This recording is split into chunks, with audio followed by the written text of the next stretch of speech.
All right, let's get this thing going. So good morning, afternoon, evening, everyone. Welcome to our second DID Academy webinar for enterprises. Thanks for joining us. This session is all about helping businesses unlock the potential of our most recent product, DID Agents, and show them how it can help them expand and grow their business. My name is Ron Friedman. I'm the head of content and creative marketing at DID. And with me today are two of our aces. We've got Simon Kurakou and Jim McCormack. Gentlemen, can you quickly introduce yourselves? Simon, start with you. Hi dear audience, my name is Simon. I'm API tech support engineer at DID. My main goal here is make integration process with DID API as simple and straightforward as possible.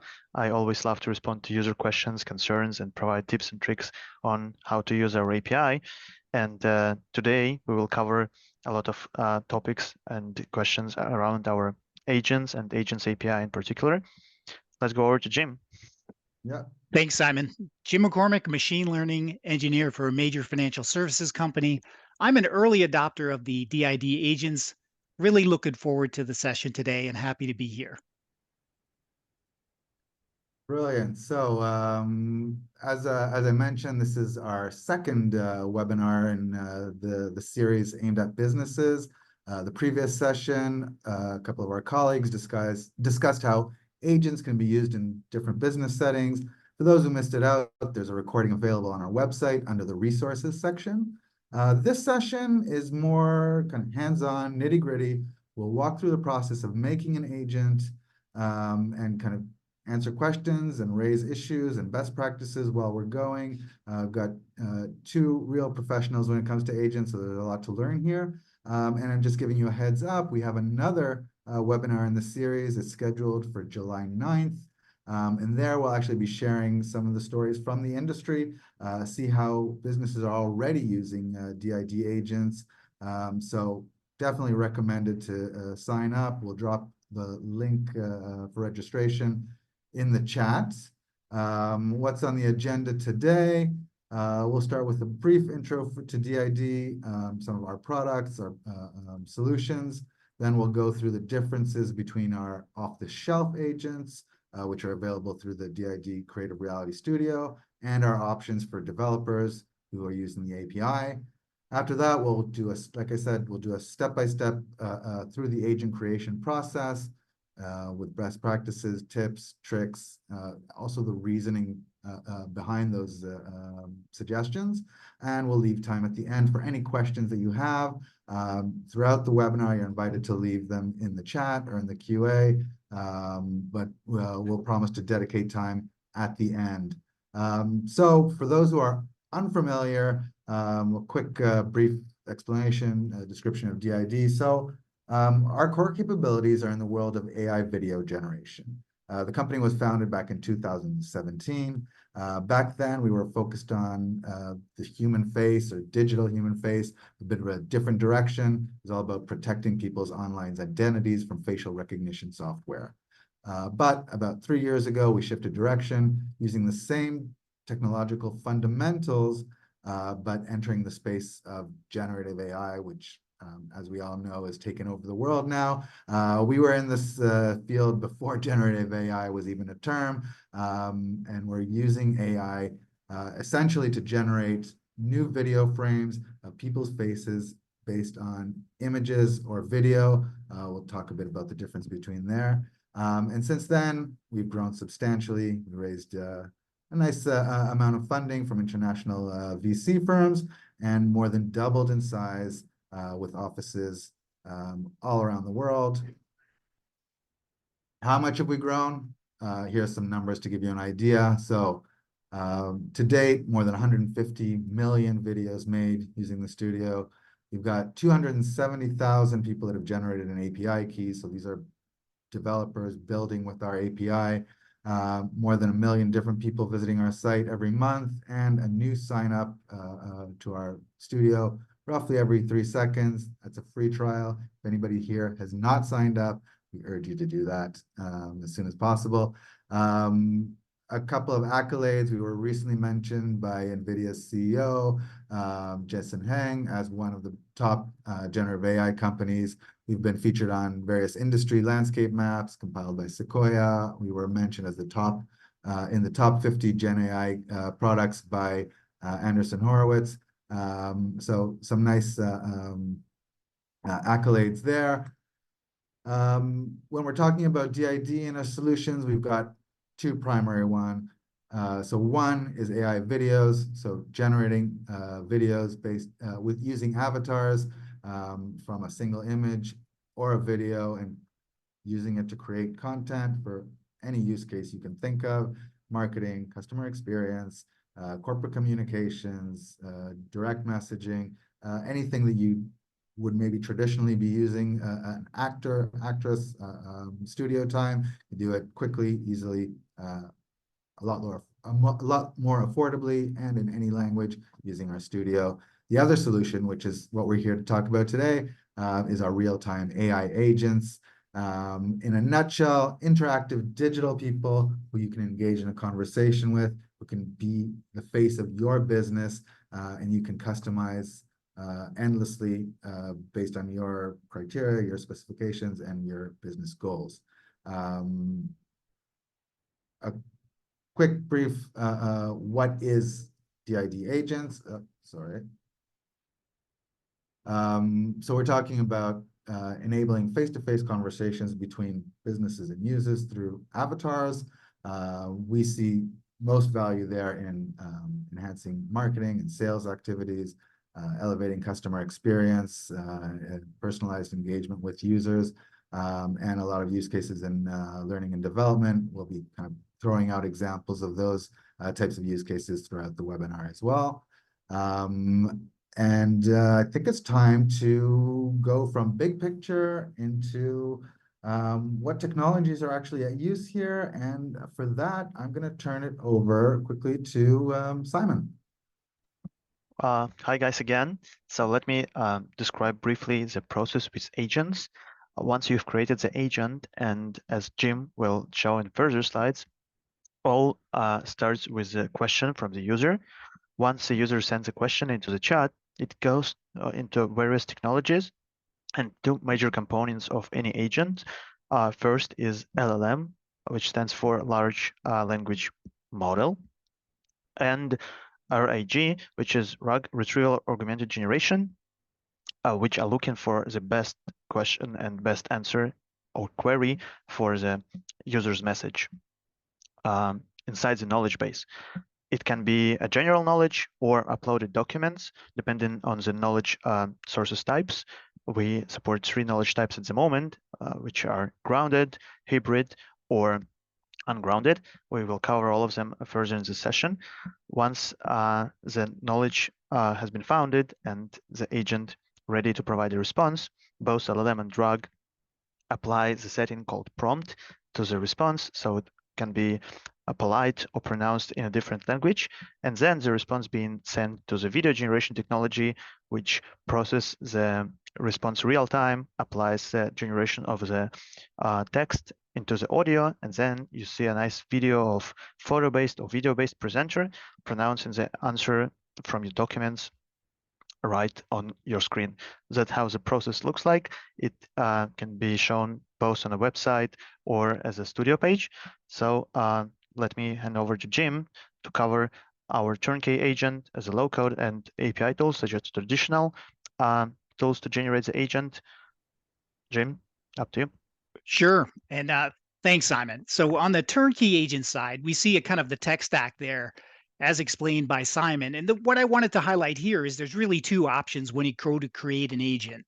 There's the low code, no code solution on the left. That's what we're going to work on primarily today, is the DID Studio version of agent creation. But don't forget, you have a more extensive API set as well. So these two complement each other. If you outgrow or you need an additional level of customization, you can use the traditional API tool. So on the right, think of that, or let's say you wanted to use an open source model. You didn't want to use ChatGPT 3.5, which is the default model on the turnkey solution on the left. The API tool gives you complete flexibility. Bring your own model, bring your own embedding, and create your own workflow, and then use DID to provide the agentic response. So the best of both worlds. But today it's the turnkey agent, what I'm going to call the easy button. Let's dive right in. I'm going to go ahead and take the share now, Ron, and I'm going to make sure I get myself set up. Just give me a moment, team. I'm going to share my screen here. We'll make sure that you can see my desktop. And then I'm going to make sure I share my audio as well. Good call. Yeah, we can see you and your desktop. Thank you. And let me make sure I share my audio. Bear with me one more moment. I'll share my sound. I see that shared, and we'll make sure that's working as well. So let me go ahead and set the stage. What you see here in front of you on the right is a mobile version of a business website. Now, when I go to the actual code here in my browser, I'm going to move through this kind of slowly because I want to show the complete full stack experience of adding an agent to your website. So we're going to create the agent. And the reason we're going to do that is because today's websites are dominated by sharing information, and a lot of that information is in a text format. So when folks come and they want to find something, they often have to do a text-based search and read text-based responses. And on this site, there's a lot of good information. If I look at it in full screen mode, there's many pages and there's lots of information the business wants to share, particularly on the FAQ, but it can be very hard for clients to get quick answers and fast responses. So more and more these days, given ChatGPT and that experience, the bar is being raised. Clients want to be able to ask a direct question and get a direct answer. And increasingly, they don't want to have to text type. They want to use their voice, and they want to have an audio response. The good news is a DID agent is tailored specifically to address this need. And we're going to see today how we can create an agent that's going to give us this ability to take a direct question in voice and provide a direct response in audio. So let me do the cooking show thing here and give you a glimpse. Now, today, our site does not have the DID agent. Today, we're going to go ahead and build and embed our agent so that we'll be able to click on our agent and do chat. So let's see how we do that. We're going to go over to the DID studio, and we're going to create our agent. So we're on the Agents tab. I'm logged in. We land on the studio, but I'm clicking the Agents tab. And we're going to go ahead and create our agent by up here in the top right, create new agent. Now I'm going to slow things down a bit here so we can bring out the best practices and talk a little bit about how we create the agent. In the agent workflow, we're going to do the appearance, the details, the knowledge sources, and the chat settings. We're going to start with appearance, and here's where we pick our image for our agent. Now, this image should align with your brand. Ideally, it's a very high quality image. It should be centered. I like headshots, should have a neutral expression. I'd say that images where the mouth is closed operate the best. So an image that's front facing, mouth closed, well lit, high quality, these images work the best. Usually square, so 512 by 512 is a good option. And you have both standard options here as well as premium.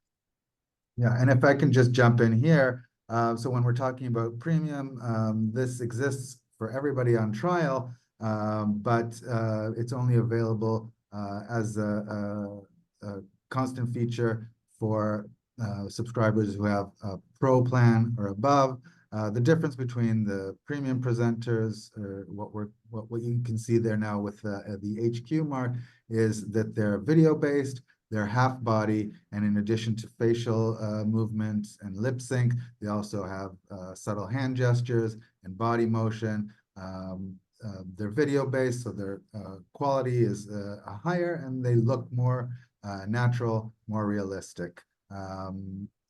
The difference is that when we're talking about what we're calling standard presenters, there you can upload your own images, and they can be photographs, they can be generated images, they use other tools for, but when it comes to the premium presenters, they're all within this, they reside in the studio, and you can't create one of your own likeness unless you're an enterprise customer, in which case there's a procedure of recording those types of avatars and us embedding them into your specific account in the studio. And adding to that, both premium and standard presenters can be used with Agents API. So you can select any avatar you want and place it into your API and stream it real time to your agent responses.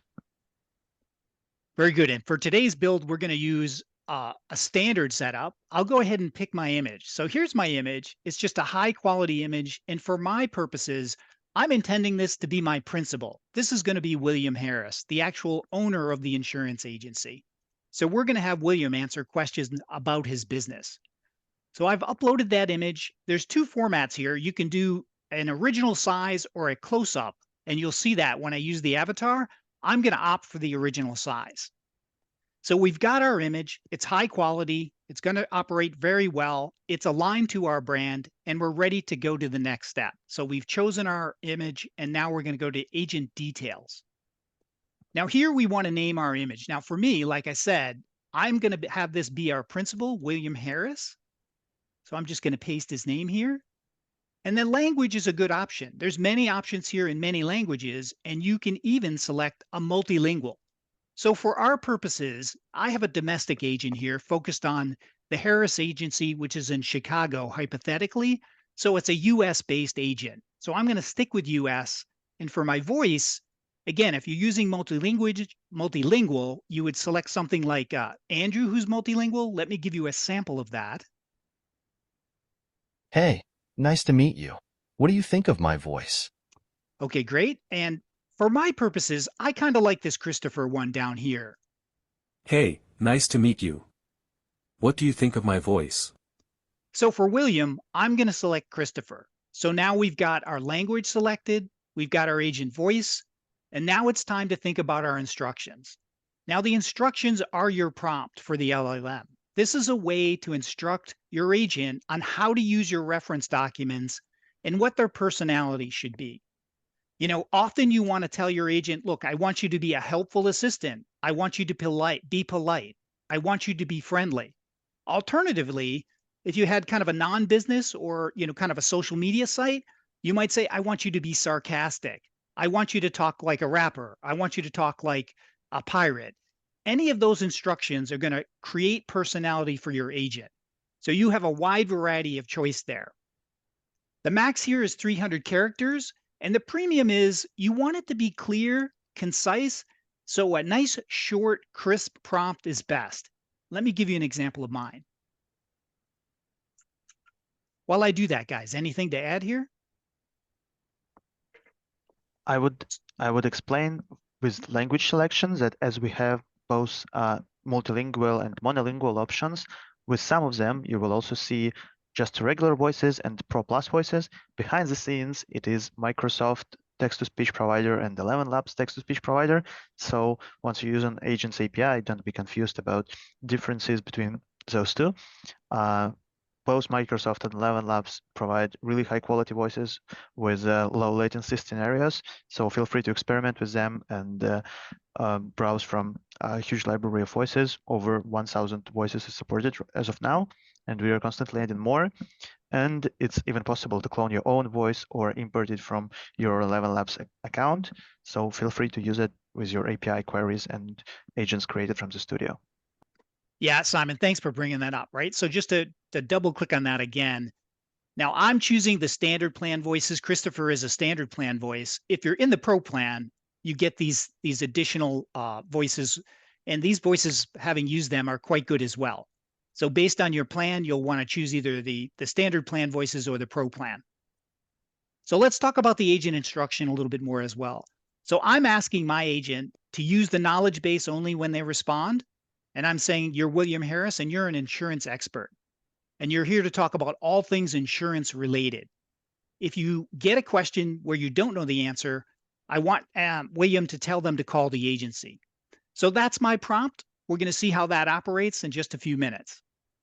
I just add, I mean, other options could be refer them to the website, refer them to a phone number for customer support, add a URL for additional data.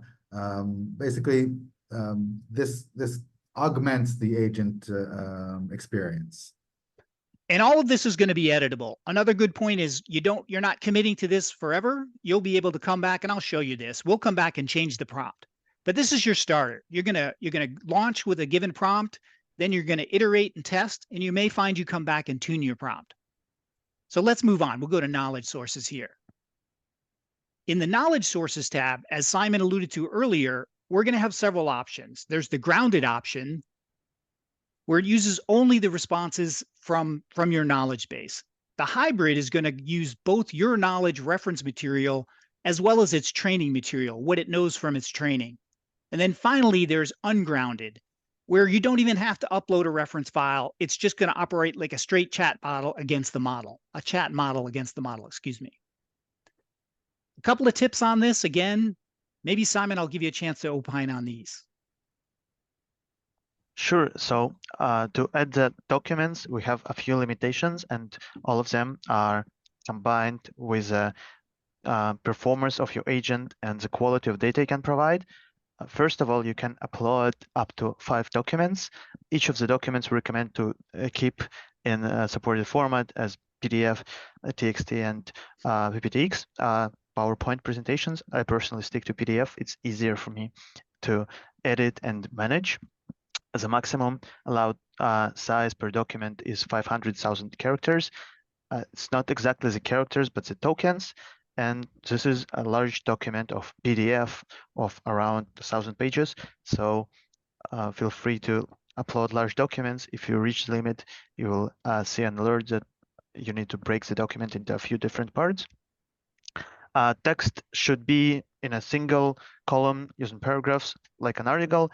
As Jim will cover further in the session, we recommend you to write a Q&A document with follow structure, with a really great tips how to manage the knowledge.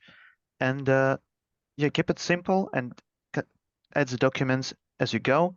It's really easy to manage them once the agent is created, and you can upload as many documents as you need, not more than 5. With API, you can control it even further. So I recommend you to check out the Agents API as well. Let's go ahead and select our reference material for our website. Now I've pulled the FAQ in the website document, and here's a look at it, folks. On screen, a little small, but trust me here, you have a set of question and answer pairs. So a lot of teams will have data. My best practice from my experience in using agents is I think this Q&A pair format really works well with the large language model. So I might get some text from my clients or my business partners, and I'll immediately take it into a large language model and say, look, can you help me categorize this data and then break it into Q&A pairs? So I'll structure my data into categories. For example, if I'm doing automobile insurance and I have 3 or 4 key themes I want to talk about, I'll create a Q&A pair for each of those 3 or 4 themes, and then I'll group them under automobile insurance. So the model will be able to go to automobile insurance when given a question, consider there's 3 or 4 Q&A pairs, and then synthesize its response.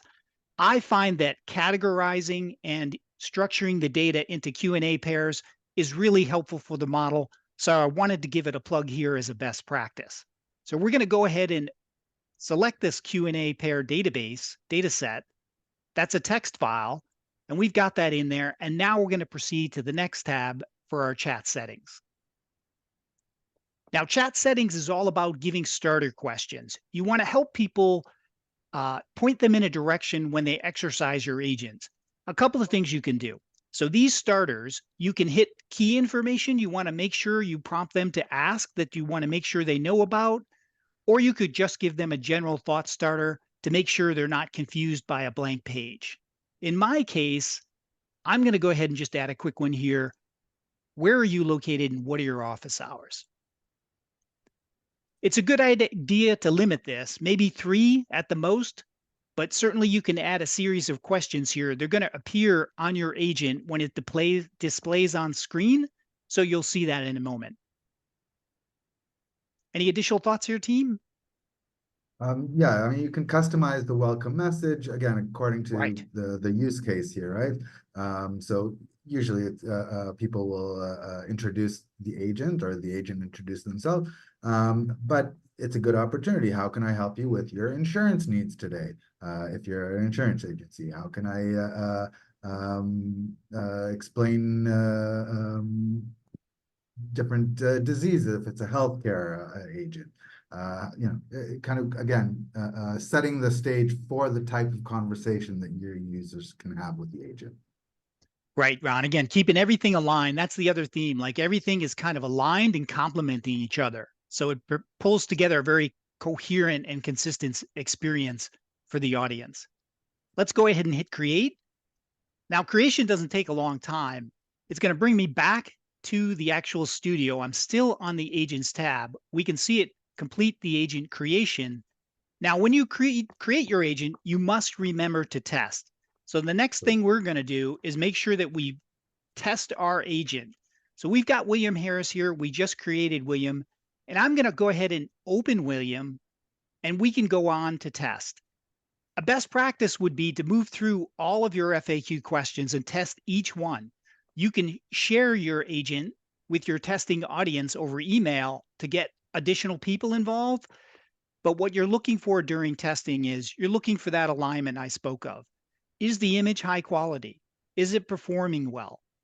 Is the voice and the image a match? Do your testers feel like you did, that there's a good, coherent, consistent uh, theme with your image, your voice, and then your prompt and your responses? During testing, you might see a couple of questions where the answer isn't quite right, and you can see people ask questions repeatedly, trying to drive toward a different answer. You can tailor your data set to get that answer to make sure it provides a good response. So testing is key. Well, let's go ahead and test our agent. What is your location and what are your office hours? Just warm up with that one.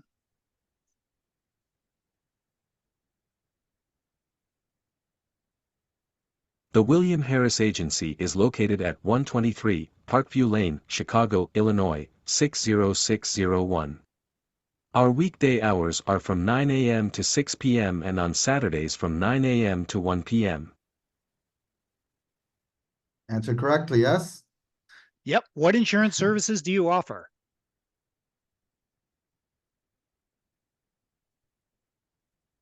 The Harris Agency offers auto insurance, home insurance, life insurance, and health insurance. So I hope you agree. Again, the voice and the picture and the topic and the tone, the helpful, the professional, the concise answers. Again, that's what I prefer. So I really like this package, and I think it performs well. So let's And say we I'll just go ahead, throw Ron. in, Jim, I mean, and when we compare this to what currently exists on many websites, so text-based chatbots, or I don't know, message-based chatbots, you can feel it's a different experience. You're asking your questions using your voice and receiving the answer with a voice and a video. We believe that it takes the experience up to another level. It's more engaging to speak to than a chatbot, and adds value to businesses. Yeah, definitely. When we see this embedded into the website, I'm going to hit that again because I really think that's a relevant point. So let's say we wanted to change the prompt. Let's say we said, look, I really wanted to follow up here by asking for a follow-up question. If I go back to my agent, I can right click on it and say edit. And editing is a very simple experience. I can go back to my agent details and I can say, look, I want to end by asking, how else can I be of assistance? So I'm going to go ahead and just paste in that small snippet to tell it to end answers by asking how else it can be of assistance. I'm going to save those changes. It'll incorporate that right away.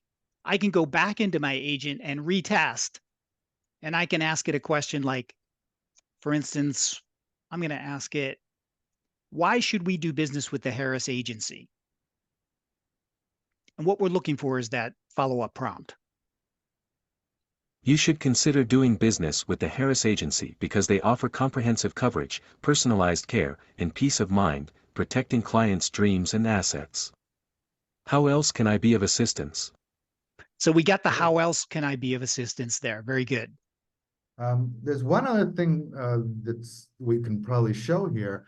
It's what happens when it's asked a question that it doesn't know. I mean, we all know large language models can hallucinate. If you're using this in a business setting, you don't really want it to make up answers or provide wrong answers or even kind of address irrelevant questions, right? I'm on an insurance website. I'm not going to start asking about the weather. So can we kind of try that Sure. out? See what happens when we ask it an irrelevant question? Here's my favorite. How many electrons are in plutonium? Now we want him to say he doesn't know that one. Stick to insurance. I'm an insurance expert. Is there anything else I can help you with? So he's not going to answer questions that are off topic. So he's grounded to my knowledge base. So you you can limit your agent and keep them on topic, which I think is also very helpful. And appropriate, right? We all know it could be fun, and many people try to kind of hack these large language models, get it to say things it's not supposed to, and our grounding really prevents that. Excellent. So once you're satisfied with your testing, you maybe tune your prompt a little bit. Maybe you refine some of your data set to make sure it answers clearly and concisely. You're going to be ready for this next step, which is embedding. So we've created the agent and we can send it out over email, but our goal is to get it on the website. So I know this might be intimidating. There's a small amount of code here. We're going to have to cut and paste into our HTML. But let me demystify this for you. It's really quite simple. When I right-click my agent, I can click embed here. Now, I'm on a standard plan, so when I do that, I'm going to get a message that I need to go to Pro if I want more than one embedded agent. So bear with me here. I'm going to go ahead and go up to my presently embedded agent and just right-click that, and we can do manage the embed. This is the exact same thing of me having just said embed, but I want to use it in existing image here because I want to show you the embed function. So the embed function, when you come up, it would be blank. It'd be the same image for our new agent, but it wouldn't have my domain. So the first thing you want to do is tie your agent to where your website's hosted. So maybe you're on the marketing team, maybe you're not on the dev team. This will make sense to your developers. They'll say, yeah, we're hosted here. Here's the URL for our web hosting platform. You put that into this location. It ties your agent to that site. Your agent can't be used anywhere else. It's a security feature as well. And then you can copy your code. This very small, concise script here, we're going to take this and copy it. And then we go to our HTML. So again, this is probably your development team, but just very quickly, a behind the scenes look, it's very simple. They'll take that code, you might send it to them in email. They'll take it, they'll go into edit mode on the file, and they'll go to the head section. And at the end of the head section before body, these things will make sense to your developers. They'll just paste it in just like this. Then they'll push the code. They'll commit the change. So what I've done is I've taken this code here. When you look at the head section, it's still not got our code, right? So when I edited over here on my actual repo for my website, I added the small script and then I pushed the code. That code now is going to be available to my website. When I hit refresh here, it may take about 30 seconds. So I don't expect it to be here quite yet. I'm going to come back to this in a moment. Now, what you're going to see is we're going to see the agent. We're going to see that code appear in our HTML like it is here on another site that I've staged as a backup. And then we're going to see this agent come up and be available to us. So let me move back one more time. I'm confident that this will be finishing up. If I refresh the screen, go to the head section, we see the push has completed.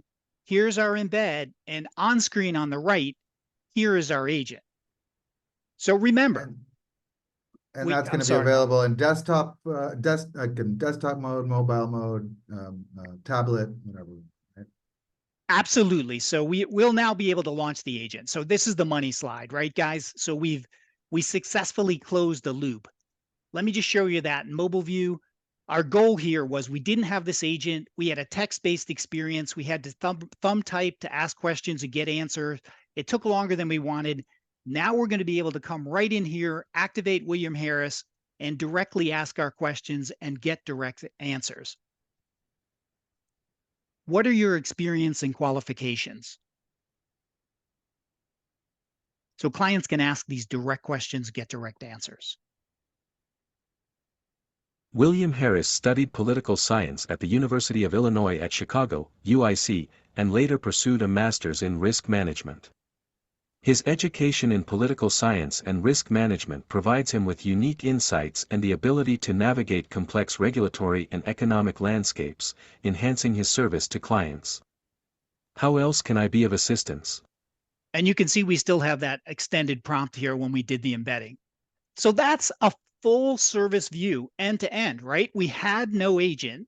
We created the agent in the DID studio, and we went right to our HTML code, embedded it, and we closed the loop. We pushed it, and it's in production now and available to clients. And we did that all in under 25 minutes. Very powerful. Now, the brand experience that Ron mentioned early, I just want to call that out. We've used the agency principle.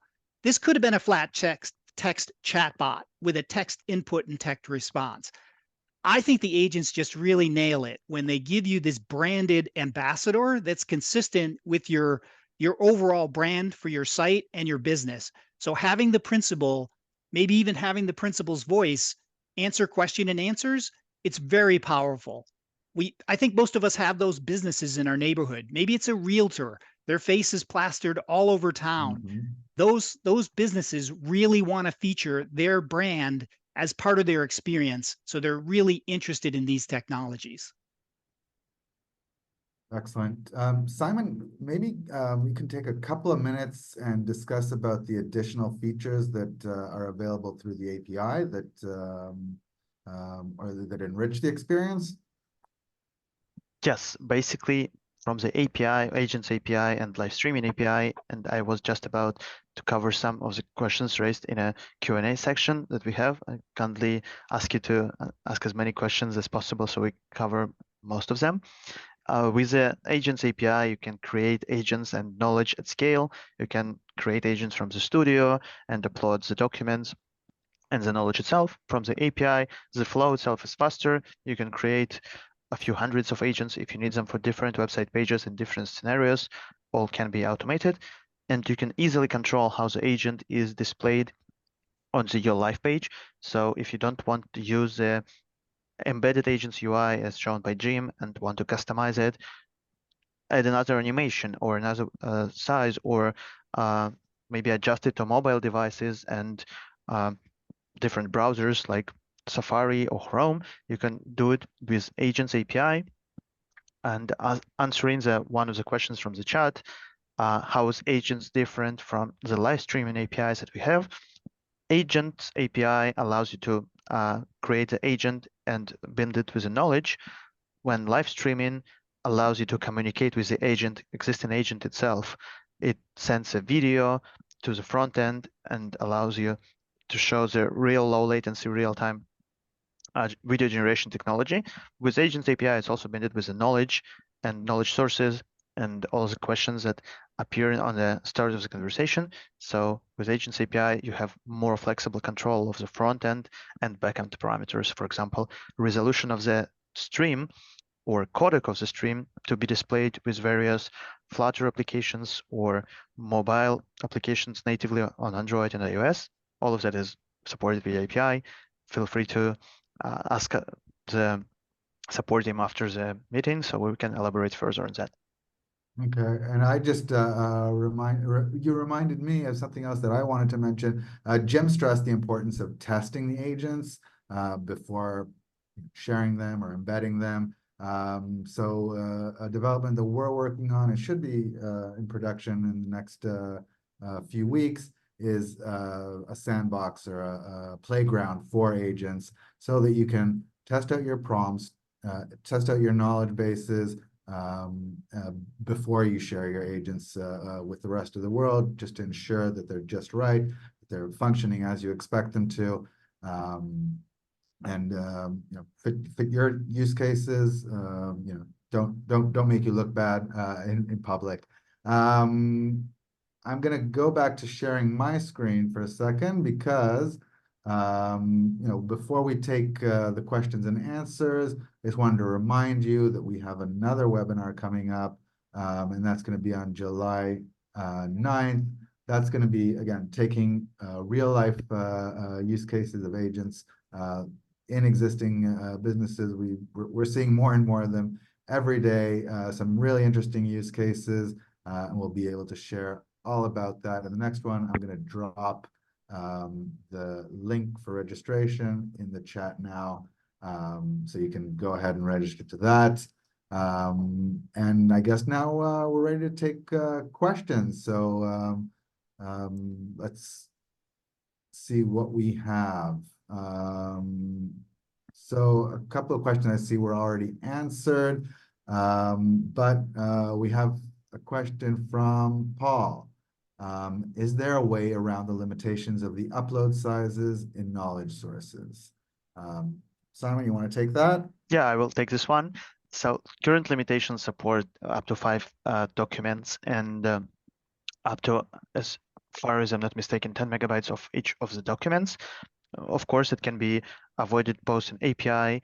As I covered in API, we have slightly bigger limitations, and also optimizing the knowledge source as well, adding the relevant question and relevant answer shown by Jim. The Q&A document will decrease the size of the knowledge base itself and will allow you to add more textual information. Please note that agent does not recognize the images or videos attached inside your PDF or PPTX file, so you can easily remove them from the files uploaded, and the document itself will be lighter. Yeah, and just to add to that, things to consider, right? In my experience too, is when your agent grows very large and your data set grows very large, don't be afraid to segment it and parse it. Maybe if it's all one knowledge theme end to end, then I get it. It's a big data set. But if you're mixing, maybe there's 5 types of insurance to use our reference, you might create the same agent within auto, homeowners, umbrella, health, 5 different data sets to make it smaller and conciser. And actually, that has 2 benefits. It's going to decrease your document size, but it's also going to be more specific for the model when it tries to answer questions. So if I'm on a page for auto insurance, I'm going to pop the agent that's tied to the knowledge base for auto. If I'm on a different page for health, then I could pop the same looking agent and the same prompt, of course, but a different data set. And I could, again, shrink my data sets and make my models more specific. And you should play with that because sometimes parsing and segmenting your knowledge and creating multiple agents can make your agent more performant because it's got a smaller data set to reference, and it could be more specific so it can give better answers. So I think there's options there. You definitely can work around that limitation because the limitation is there to protect you. If it gets too large, then the search times are going to be too long. Thanks, Jim. Another question here from John, commenting on lip sync, mouth alignment. He's saying that in his experience, it functions better when making a offline video, and asking if there's an update to agents to better align lip sync. Yeah, we'll take this one Simon? as well. So with real-time APIs, the lip sync and the whole communication heavily depends on the network. So as a first tip, I would suggest to use less crowded network and more stable network. On the separate hand, the agent team is constantly working on improving the stability of the agents. And like previously 2 weeks, we have released another update to better track with API and with agents natively the events sent by the backend, so you can better control the sync both from agents API and on agents with the studio. So team is constantly working on that. And if you face any delays with the audio or image or the video itself isn't good, please share with the customer success team. We will make sure that it's properly fixed and updated, so you will experience really great agents with your business. Yeah, I just want to plug Simon. the Discord channel too, Ron, too, because there's a growing community there. I'm on there as a client and a customer, but certainly working with Simon and the others there. We're trading tips and tricks. And if you get caught or you have a question that you're unable to resolve, that community is doing peer support to help each other. A really helpful resource. Excellent point. Just one more question here. It's about pricing, and it's our charge from Ivan. Our charges from you related to how many potential clients end up asking questions and how long they interact with the agent. So Simon, you want to explain what sessions are and how they're charged? Yeah, so the current pricing model of the agents is charged per sessions of the end clients. Once they open agent, the one session starts, it can be up to 5 messages, and then once like back and forth communication, 5 messages by agent and 5 messages by the user. Once you reached 5 messages, another session starts. It doesn't it's not the very high cost. It's also like you have 200 sessions by default, and then each session is 0.35 credits, which is included in most of the plans. So starting from light plan with studio, you have 40, 60, and so on credits, up to high scale plans with more than 1,000 credits and enterprise options, which are even more. It's enough to cover a few dozens of agents running off multiple web pages of your website. One tip about the potential clients and sessions itself, we have just launched the mechanism to export the chat sessions with the users and analyze it further with your data analysis team. So it can bring a lot of useful insights to your business, how the users interact with the agent, which questions they use mostly, and all of that. So it's already available for our API developers and an API webpage, and team is working on adding that to Agents UI as well. So stay tuned. You will be able to analyze all the sessions with the agent conducted. That's a great feature, as I think. Absolutely. All right. I think we're just about out of time. So one final reminder to join our next webinar for Enterprise on July 9th. We're going to be sharing some real life use cases of agents. And if you have, if you're using an agent on your website, you want to share it, you want to help us or tell us about it and tell other viewers about it, by all means, we invite you to write to us, share your agents with us so that we can see them and share them with the rest of the world. It's really been a pleasure. Jim, I can't thank you enough for joining us. Again, early adopter, and we're learning from you all the time, and can't thank you enough for being part of our community and joining us for this webinar to share with you from your knowledge. Simon, as always, a pleasure, and people can reach out to you through email, Discord, all of our channels. Jim, where can people find you, online? You guys, Ron, I should let people know I'm also known as AI by AI. So you often see me on the discussion board, but a good place to reach me actually is in the Discord. I try and check that every day. You'll see my posts there, and look forward to carrying on the conversation over in the Discord channel for DID. AI by AI, that's my handle. Check out his YouTube channel, some amazing videos there as well. A real educator in the space here. So thank you all very much for joining. Everybody stuck around till the end, and hopefully we'll see you again next time very soon. Have a great rest of the day. Thanks all. Thank you.